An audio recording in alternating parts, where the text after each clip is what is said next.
This is how athletics should begin, with the sheer joy of running freely, with just enough competition to make the racing tough. In open country, or if need be, on the track. But this relay isn't only fun. These youngsters are learning about the discipline, as well as the excitement that's at the heart of all athletics. Come on, Alexandra. On, Claire. Come on, Sean. Right through, right through, right through. Well done. Good.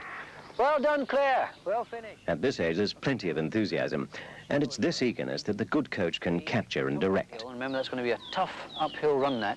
Number 4 on the wooden bridge. And remember that when you have changed the baton... He must generate a sense of exhilaration and the early recognition that all achievement requires work. Keep working at it. Smile all the time. You're enjoying every moment of this exciting exercise. Youngsters should explore the whole range of athletic movement. Let's go. And as high as we can. Hop. Good. And again. Lift. Jumping as well as running. Throwing as well as jumping. Sticks and stones above our heads. Step back onto the right foot. And throw. Hold it there. Clear. From the beginning, the coach must always guide. It's extremely important for everybody's safety that nobody moves to retrieve an implement until I say so. Go back to the line. Everything's landed, everything's safe. Let's pick them up. And follow up. They're nice and high. Fast, fast, fast, fast, fast, fast. Yes. Right from the start, good teaching is essential. That's good. Applying. Each individual has different and as yet unexplored abilities. In every youngster, whatever the standard, the coach can encourage expression of a personal best. Keep your eye on that white line. Are you watching? Are you watching? Here they come, here they come. Let's go. Good, good, good. And in some, he can lay the foundation of future athletic achievement.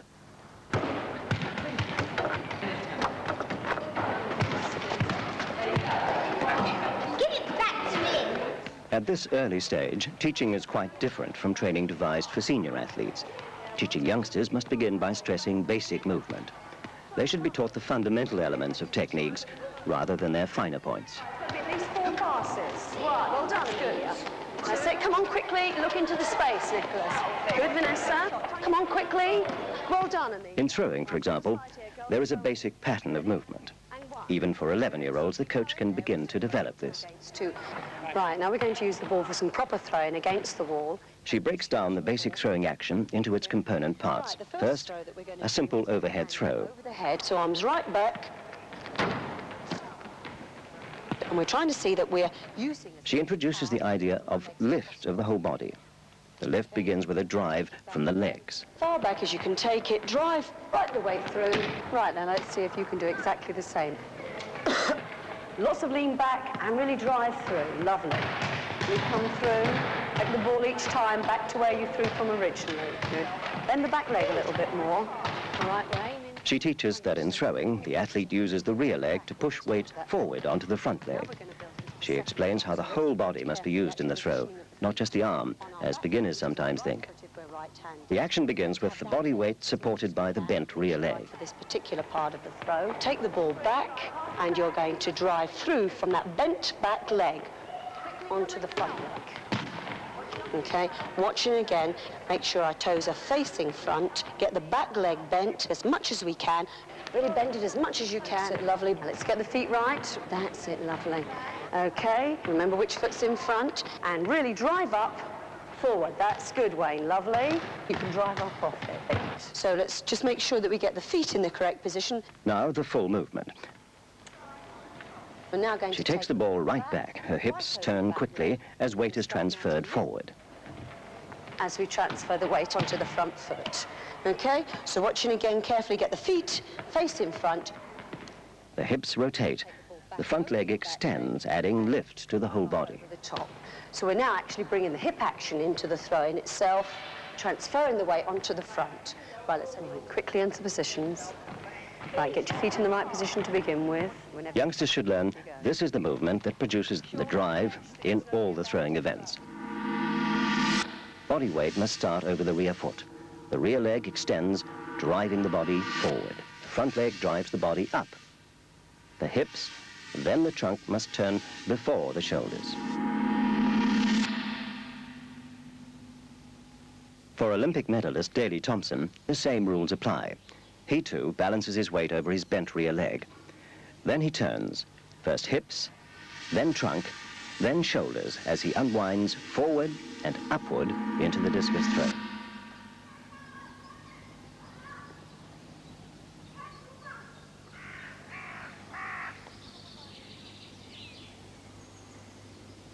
He uses the same basic principle in action with the shot.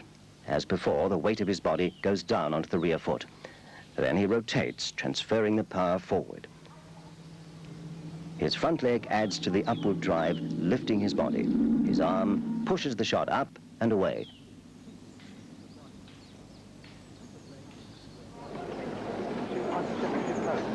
Again, in the javelin, after the long run-up, the same fundamental pattern of movement, with arm and shoulders moving into action only after rotation of hips and then trunk.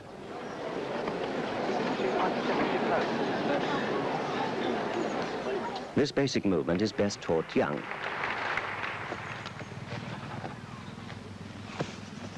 Jumping activities, too, must be part of the young athlete's program. Here again, teaching should start with fundamentals. In all jumping, the spring of the jumping leg must be coordinated with the vigorous lifting action of the free leg and the arms. This is vital.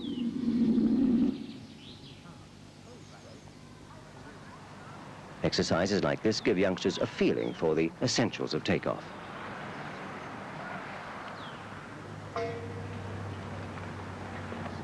This young high jumper, already an accomplished athlete, demonstrates these principles in action.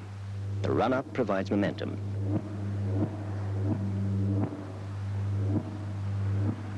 As it brings him into the jump, he shows the basic components of an efficient takeoff. Back, straight and strong. Jumping leg, fully extended. Arms and free leg swinging to add momentum to his spring.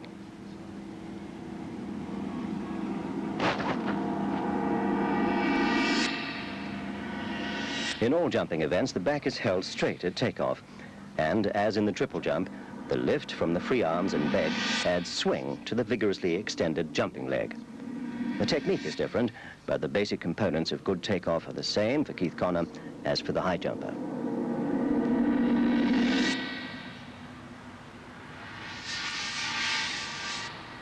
In the long jump, too, there are still the same three basic components of takeoff. The straight back, the great spring from the extended leg, the upward momentum from lifted knee and arms. And you two will be off scratch here. These basic elements of jumping skill should be taught right from the beginning. Youngsters must also be conditioned for the jumps, just as they must be for all other events. I'll tell you what I want to do now. I want to do some bounding over this little 15-meter stretch. Let's have a look and see what you've got there. Ready? Go. Bounding, jump from one foot to the other. That's it, pick the knee up. Good. And I'll tell you what it is that we're looking for in bounding. We're looking for a big extension here at the knee and the ankle. We're looking to pick the knee up in front. We're looking to coordinate the swing of the arms, and we're looking for a very upright, vertical back. Okay? And it'll look something like this. You know what your arms are like when you're skipping backwards? Well, we'll try that action. Can you just try skipping backwards on the spot now? There, with your arms, that's it. Elbows out, thumbs in. Good, good, good. Good, keep it going, keep it going, keep it going. Well done. And stop there. Now I want you to link that arm action to the legs. Ready? Go. Swing them through. So let's go. And keep nice and elastic at the feet. Nice and bouncy. Good. Relax at the knees. Good. Well done. These activities may look simple enough, but they're fundamental to jumping. They prepare the athlete, strengthening, toughening and protecting the joints against future injury in training and competition. In your own time. Ready? Go. Up and change sides. Up and change sides. Good. In your own time. That's it. Back. Training must include not only skills and conditioning, but a sense of competition. There we go. Good. Measurement is a challenge for all athletes, and for youngsters, it should be fun.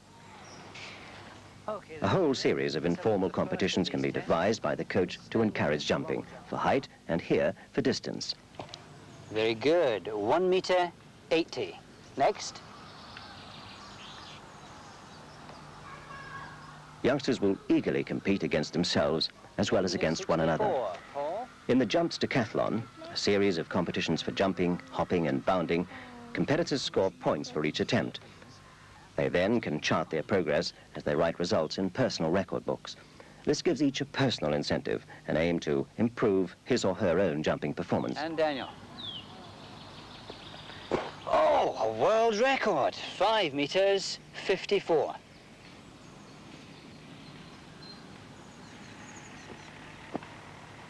In competitions like this, youngsters can develop jumping skills and condition their legs while enjoying the enormous satisfaction of jumping well. Done. 10 meters 24.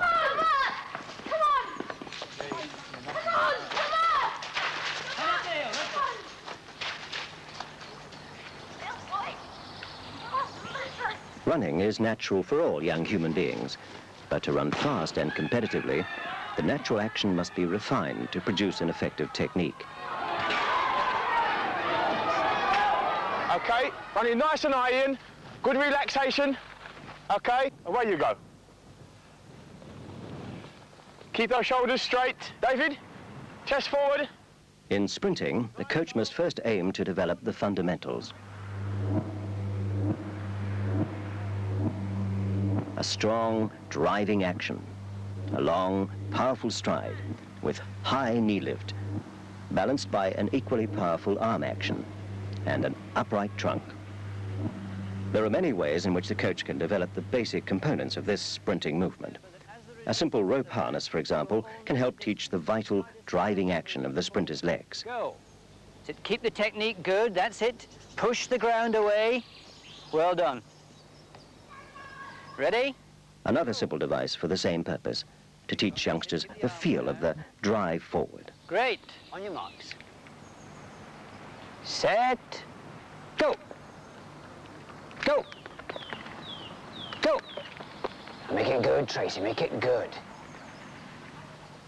Again, for that driving action of the legs, in a run of, say, 10 strides, the runner is encouraged to think of himself as pushing back hard against the track. His 10th stride is marked.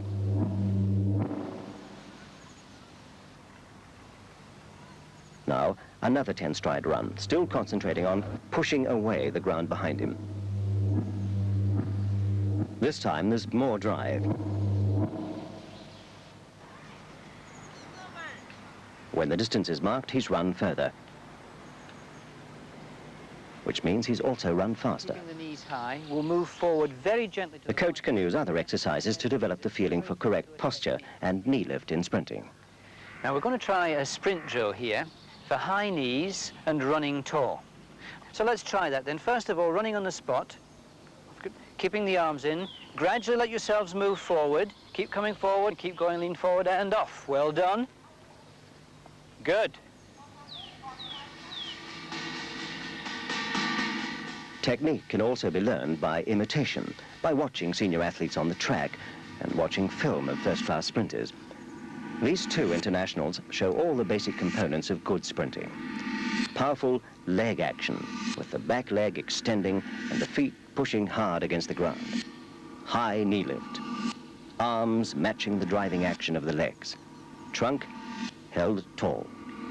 Ready? Go! That's it. Push the ground away now. Drive it away. Keep the arms, bags of control. Push it away. Well done. Good run, Daniel.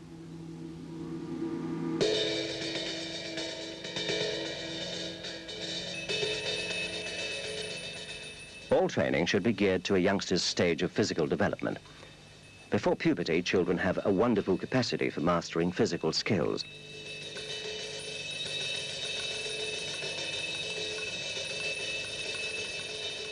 This is the best time of life for laying the foundations of future technique.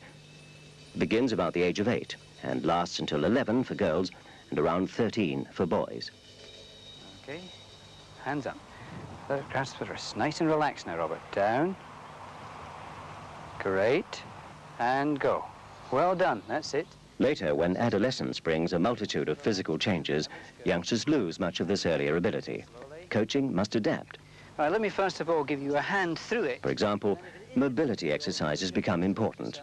Without these, range of movement begins to decline, a process which starts quite early in childhood. Everyone. Okay, up. Push up and down. These youngsters are growing fast, changing in shape and size and weight. Their bones are growing faster than the muscles that control them. Down as low as you can, trunk upright, and swing right round. So, from time to time during adolescence, coordination can be temporarily lost, making it more difficult and tiring to learn new techniques. And again. Round. At this stage, coaching should concentrate on conditioning, developing strength as well as mobility, and on stabilizing techniques already learned, rather than attempting to introduce the new. Good. Keep crossing over. Well done. During this time, strength must be developed gradually, never to the point of strain. Good, Debbie, pull it across. Training need not be formal. Let's go for it. Crab football is fun, surprisingly demanding for these 14 and 15-year-olds.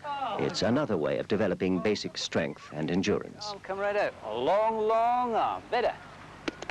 Jane. Games make even tough training enjoyable. This one makes light work of conditioning for the throws and concentrates on technique learnt at an earlier stage. And again. Come on, come on. Push the ground away. Good, well done, Debbie. Come on, Sharon, up you come, up you come. That's good. And in. For young athletes especially, the coach needs to create a happy atmosphere. Youngsters must enjoy training. They must want to learn before the coach is able to teach. Well done, Eric. Catching fast. Up to here. This relay's much more than a game. It develops endurance and agility. Come on, Eric. Come on. It also sets the scene for effective teaching. Let's go, come on, let's go, come on. Keep it coming, come right to the line. Well done. Hey, you boys run that like an Olympic final. A bit special. Well, what do you think of that? Hard work? Yes. For gifted athletes, adolescence has become a time of intense training and competitive pressure. It's not just in the Olympics that there's been a shattering of records. Standards are higher everywhere, and record-breaking athletes are younger and younger each year.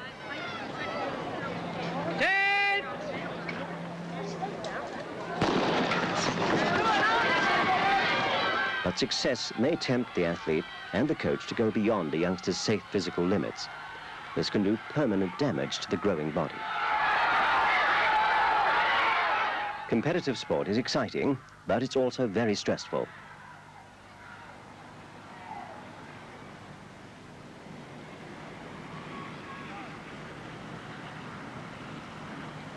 However strong a youngster, like this 16-year-old English schools champion, the coach must understand the precise physical demands of events and make sure that the athlete is ready for them.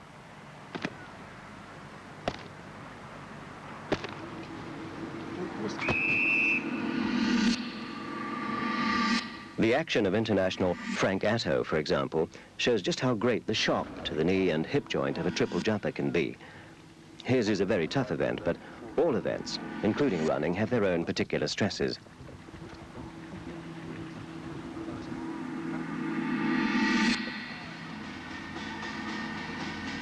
Even for mature internationals in full training, like Mark Naylor, the load on the joints can be severe.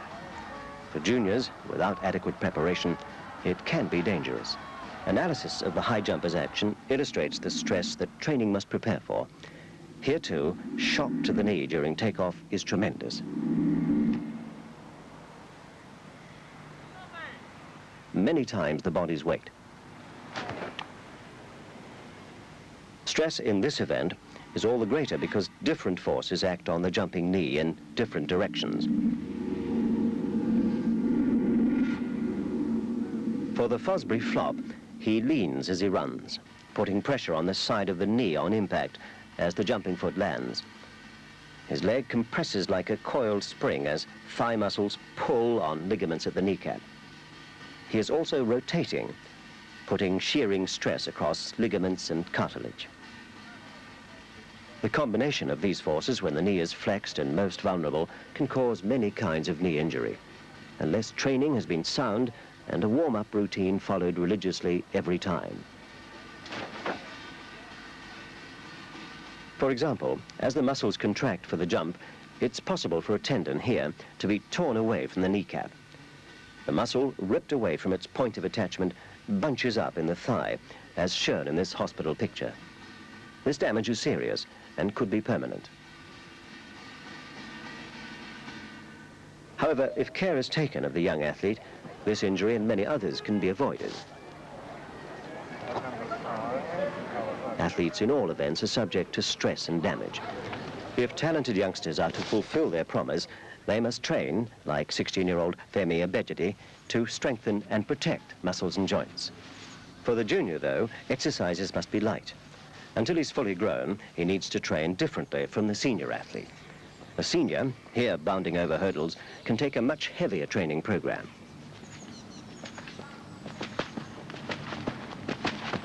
Mark Naylor, well-conditioned and older by 7 years, is stronger and more resilient. For example, he can train with a load of 30 kilos. Right for him, but which could be damaging for the immature bones of a young athlete. It is easy for the coach to ask too much of a talented youngster. Training, like competition, should never overstress. It must prepare and protect. It is dangerous to do too much too soon. As athletes grow towards the end of adolescence, they can begin to specialize. Now, the coach can concentrate more closely on technique in the athlete's chosen event. Good, Kay. Move at the hurdle. This stage begins for girls like Kay Simpson at about 16, for boys a year or two later. Fast lead knee, well done, that's good. If early training has been good, the coach should find sound basic movement patterns. For example, from the side, this action looks correct. But now is the time for detailed analysis. From the front, an important fault can be seen. The athlete's leading leg is thrown out of the line of running. The lead foot should not be beside the line, but hard down upon it. The coach encourages her to concentrate on controlling the movement of the lead knee, just one of the possible causes of the fault. Now, after thought and careful training, the foot comes down on the line. Her lead knee is being encouraged to move in a more direct path. Good, keep it on the line. Heel on the line. Leg down the line, great. This meticulous method of coaching technique comes only in this later stage of training the young athlete. By this time, the athlete is strong enough for greater intensity of work, and good physical coordination has returned. When coach and athlete work together, this is the foundation of good performance they can both take to competition. Great. Competition for senior athletes is all about the serious business of winning. On your marks. For juniors, it should be rather different.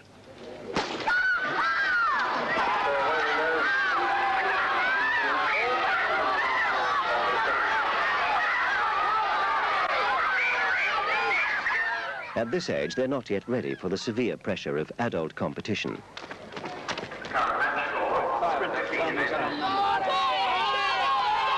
In races like these, there's the same joy and supreme effort as there is for all athletes. But for youngsters, competition should, above all else, be fun.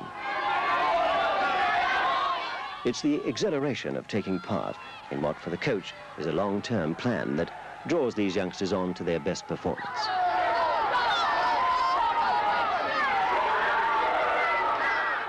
This, win or lose, is the reward for the young athlete and the coach.